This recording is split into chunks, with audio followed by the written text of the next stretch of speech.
रात के ठीक 2 बजे आदित्य उठा पानी पीने के लिए।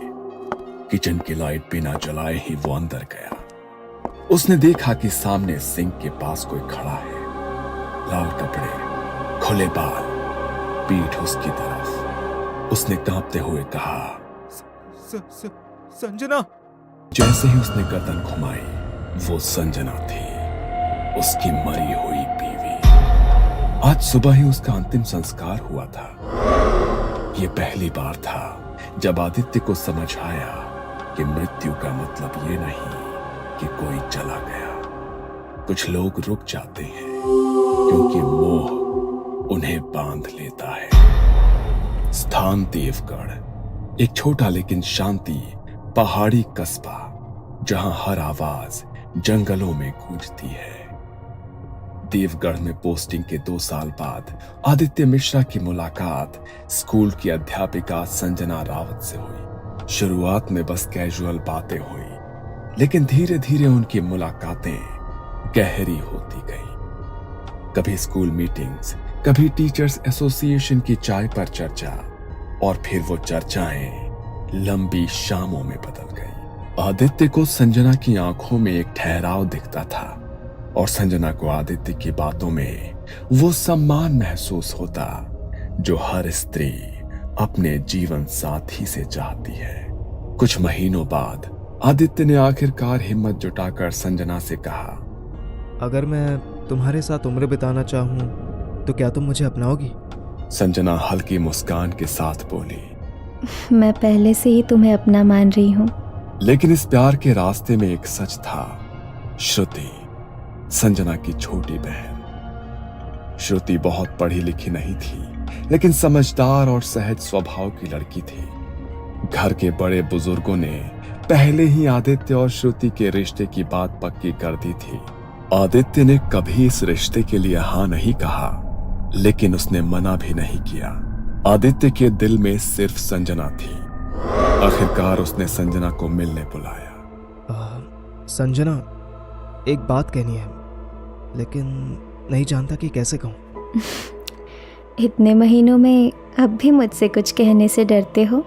आदित्य ने गहरी सांस ली, फिर उसकी आंखों में देखते हुए बोला, मैं तुम्हारा हाथ मांगने तुम्हारे घर आने वाला था, लेकिन तब तक घर वालों ने मेरा रिश्ता तुम्हारी छोटी बहन श्रुति से तय कर दिया। संजना के चेहरे पर एक पल को सख्ती आ गई। श्रुति से? हाँ, लेकिन मुझे नहीं पता था कि वो तुम्हारी बहन है। मैंने अब तक किसी को कुछ नहीं कहा है, पर अब चुप नहीं रह सकता। संजना, मैं सिर्फ तुमसे शादी करना चाहता हूँ। संजना की आंखों में आंसू भर आए। वो चुप रही। तुमने श्रुति से कुछ कहा? नहीं, अभी तक नहीं। मैं चाहता हूँ ये बात तुम ही उसे समझाओ। वो समझदार लड़की है, शायद समझ जाएगी। अगले कुछ दिनों तक संजना कोशिश करती रही, कभी किचन में, कभी लिविंग रूम में, लेकिन हर बार उसकी हिम्मत जवाब दे जाती। वो बस मुस्कुरा कर निकल जाती और श्रुति भी कुछ नहीं पूछती। आखिरकार एक शाम उसने हिम्मत जुटाई, बरामदे में खड़ी श्रुति के पास गई। श्रुति, एक बात कहनी है जो शायद तुम्हें तकलीफ दे। दीदी, इतनी सीरियस क्यों हो? सब ठीक तो है?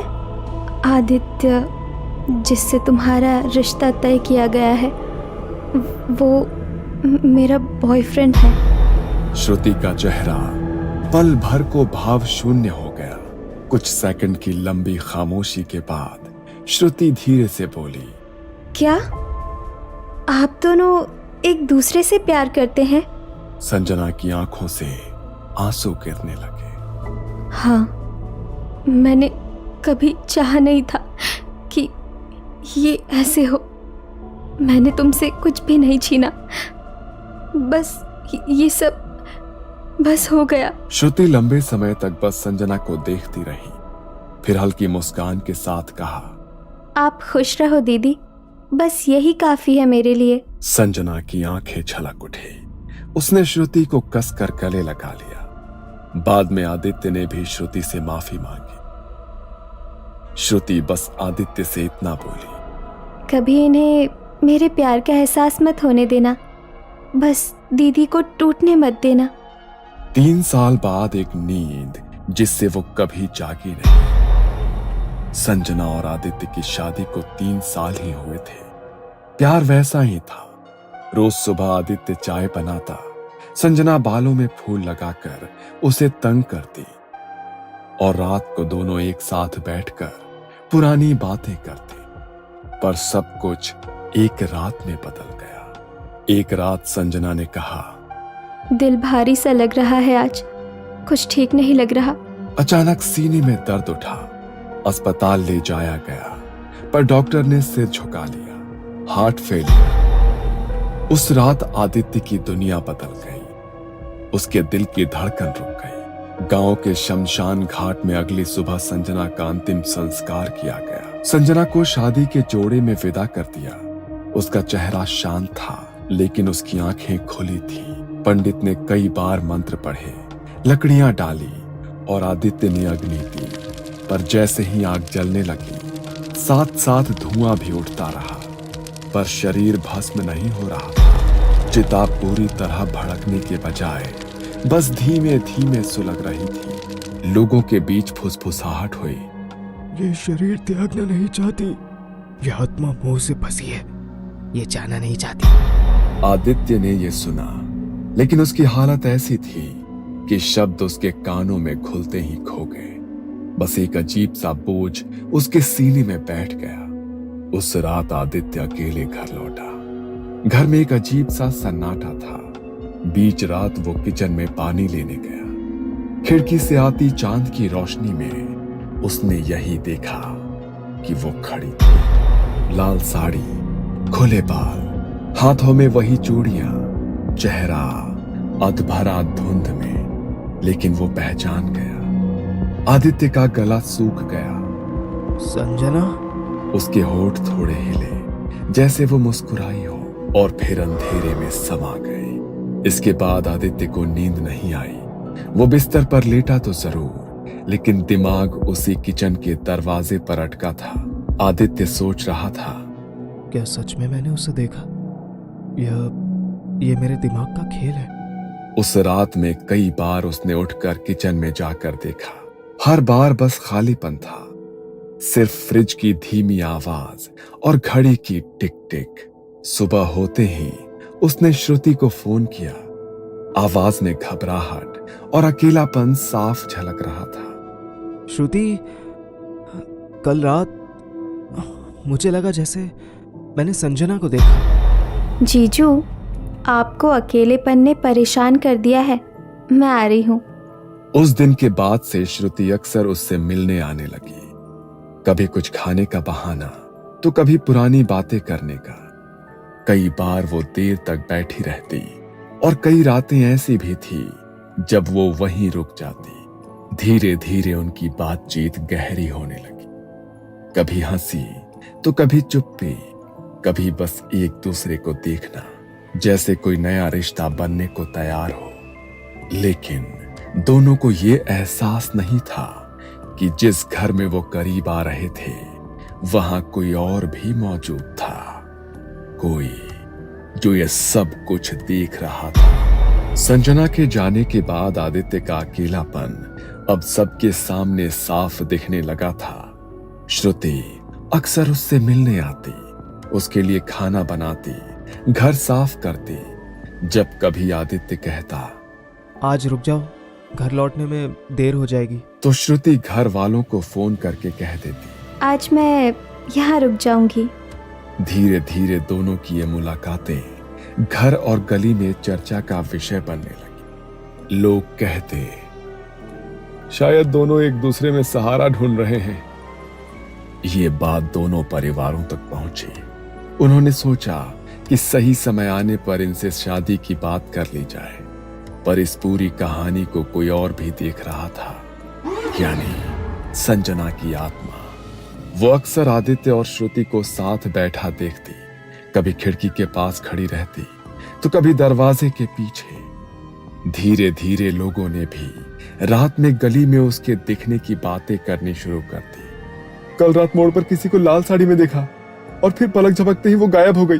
भाई, आदित्य के घर के बाहर एक औरत खड़ी थी, चेहरा धुंधला और बाल बिखरे थे। घर में भी अजीब घटनाएं शुरू हो गई। कभी आदित्य देर से लौटता तो देखता कि किचन का सामान इधर उधर बिखरा है।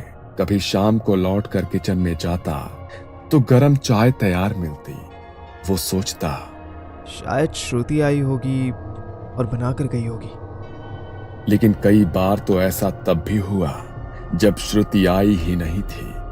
एक शाम जब आदित्य घर लौटा तब श्रुति किचन में चाय बना रही है।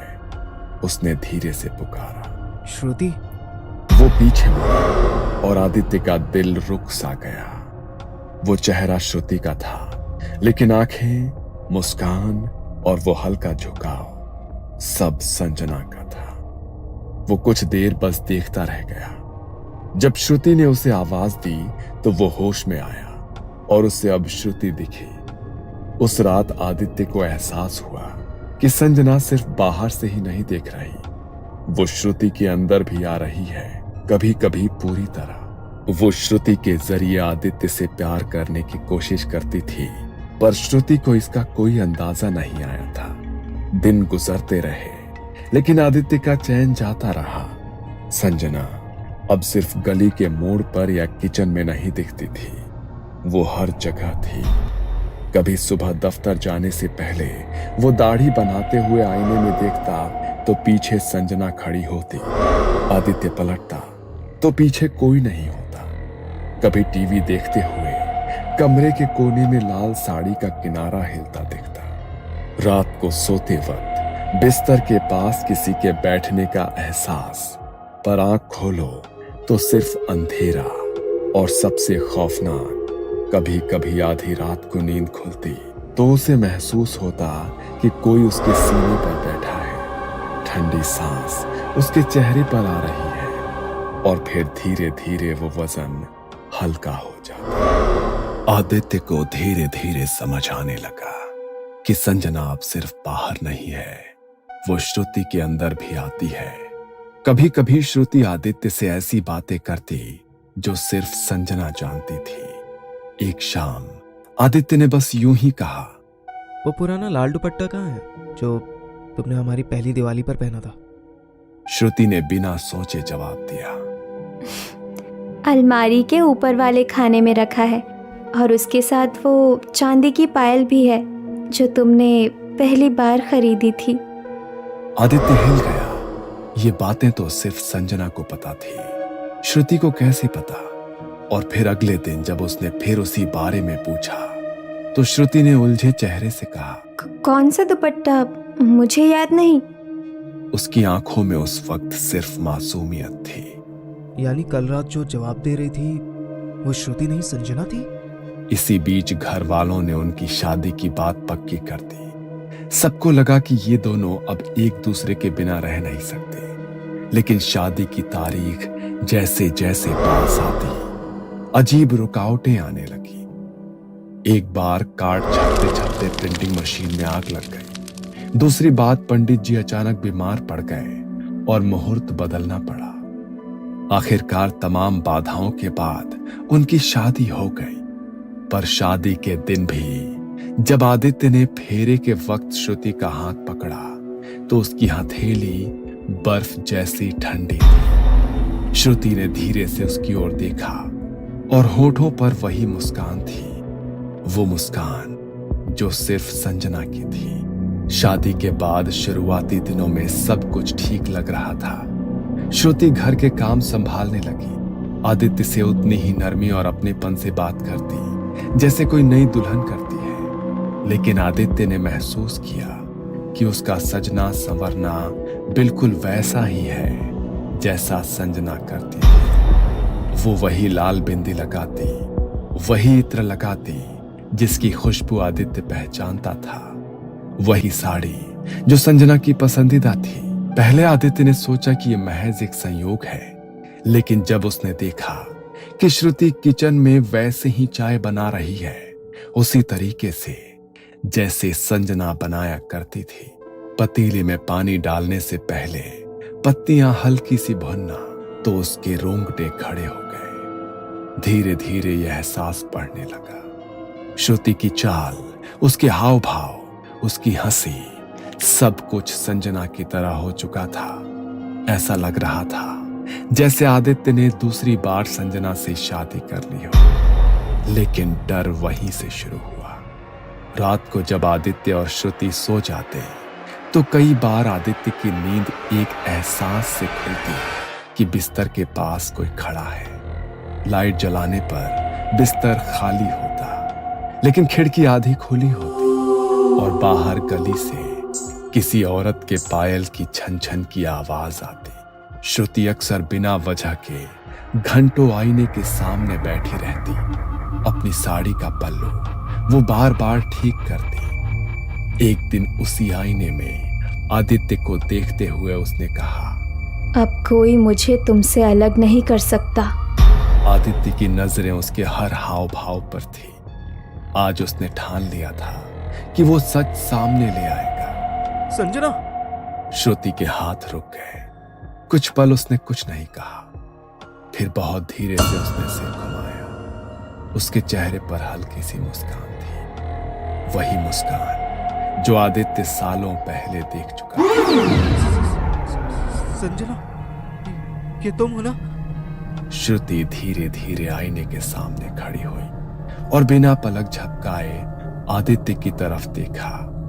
मैं कहीं नहीं गई थी आदित्य। तुमने मुझे जलाया जरूर, लेकिन मेरा प्यार मरा नहीं। श्रुति का शरीर क्यों? ये उसका जीवन है, तुम्हारा नहीं। तुमने मुझे चाहा था, मेरी जगह कोई और कैसे ले सकती है? अब ये शरीर मेरा है और तुम भी। तुम पागल हो गई हो।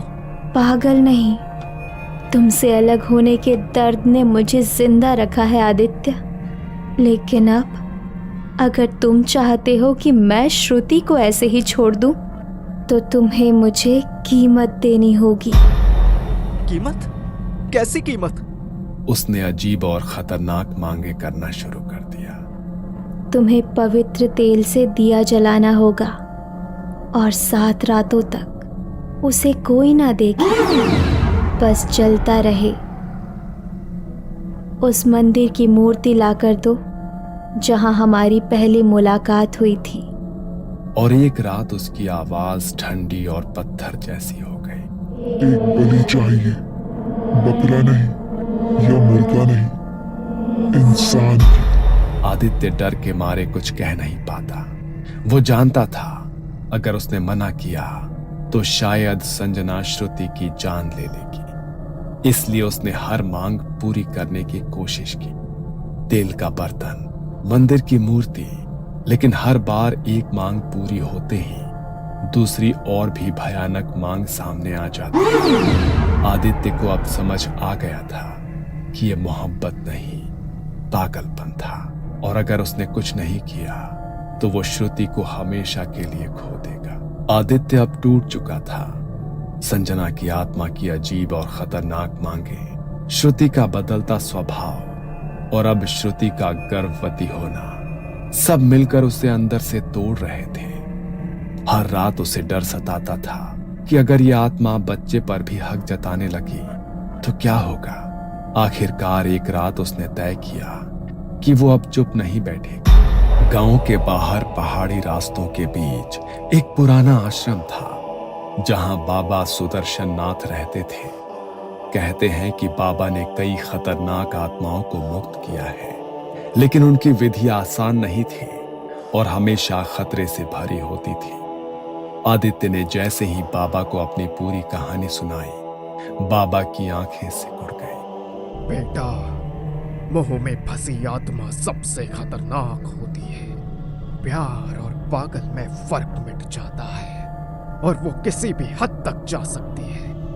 अगर ये आत्मा वाकई तेरी पत्नी है तो समझ ले, इसे बाहर निकालना उतना ही मुश्किल होगा जितना किसी इंसान को उसकी सांस से अलग करना। पर बाबा, मेरी बीवी, मेरा बच्चा, वो खतरे में है।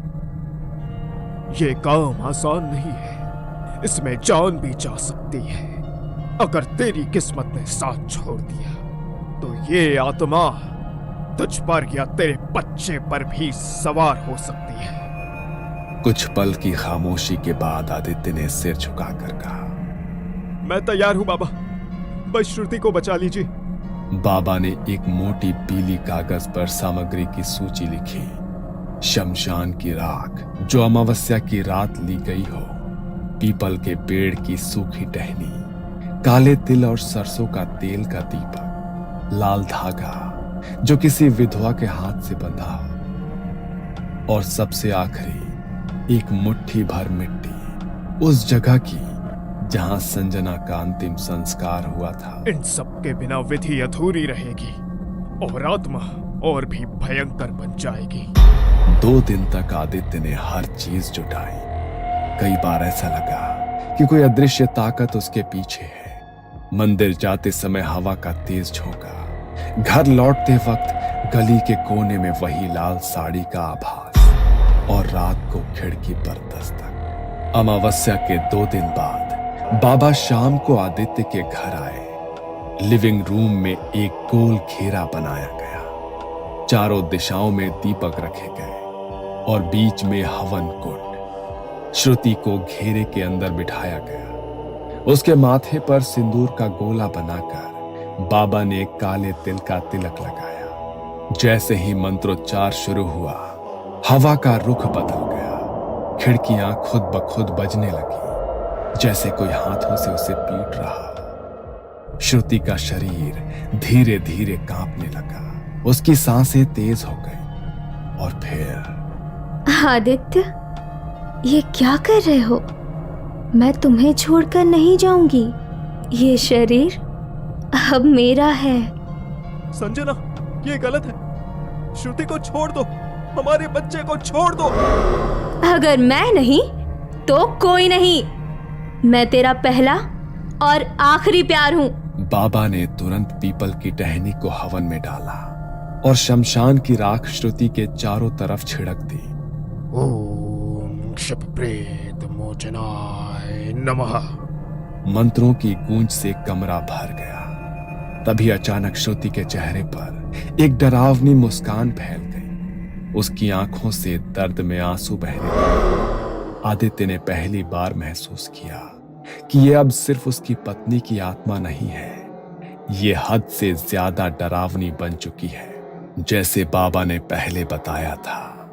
फिर बाबा ने आदेश दिया, आदित्य, वो मिट्टी ला जहां इसका संस्कार हुआ था।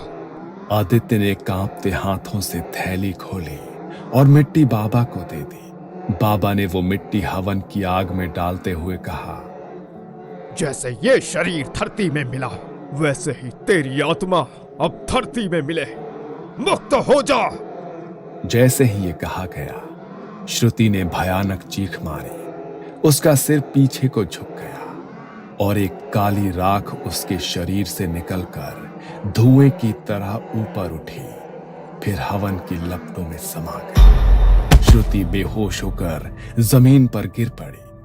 कमरा ठंडा हो गया। दीपक की लौ स्थिर हो गई। बाबा ने गहरी सांस लेकर कहा, खत्म हुआ, लेकिन याद रख, मुंह में फंसी आत्मा कभी पूरी तरह खत्म नहीं होती, बस सो जाती है और सही वक्त का इंतजार करती है। अगली सुबह जब श्रुति की आंख खुली तो उसे कुछ याद नहीं था। आदित्य के दिमाग में बाबा ने जाते जाते जो कहा वही गूंज रहा था कि आत्माएं भी मोह में फंस जाती हैं और मोह प्रेम से ऊपर हो जाए तो वो भूत बन जाता है। आदित्य कुछ पल उसे देखता रहा। उसके चेहरे पर अब संजना का कोई असर नहीं था, पर उसके दिल में जो डर और बेचैनी थी वो खत्म नहीं हो रही थी। कुछ दिन बाद जब श्रुति थोड़ी ठीक हुई, आदित्य ने उसे सब कुछ बता दिया। कैसे संजना की आत्मा उसके अंदर आ गई थी, कैसे वो धीरे धीरे उसे पूरी तरह से अपने काबू में ले रही थी और कैसे तांत्रिक बाबा ने उसे मुक्त किया। शुरू में श्रुति को विश्वास ही नहीं हुआ, लेकिन डर से उसका चेहरा पीला पड़ गया, हाथ ठंडे हो गए। मतलब दीदी, मेरे अंदर उसकी आवाज कांप रही थी। आदित्य ने सिर हिलाया और वो एक पल के लिए उसके सीने से लगकर फूट फूट कर रो पड़ी। एक शाम आदित्य ने दोनों परिवारों को बुलाकर सब कुछ साफ साफ बता दिया। अब तक जो कुछ उन्होंने सोचा था कि शादी के बाद की अजीब बातें महज भ्रम है, वो सच निकलने पर सभी के चेहरों का रंग उड़ गया था। आदित्य ने बाबा की आखिरी चेतावनी भी दोहराई। ये सुनकर कमरे में सन्नाटा छा गया। दोनों परिवार ने आपस में बैठकर फैसला लिया कि इस घर में रहना अब ठीक नहीं।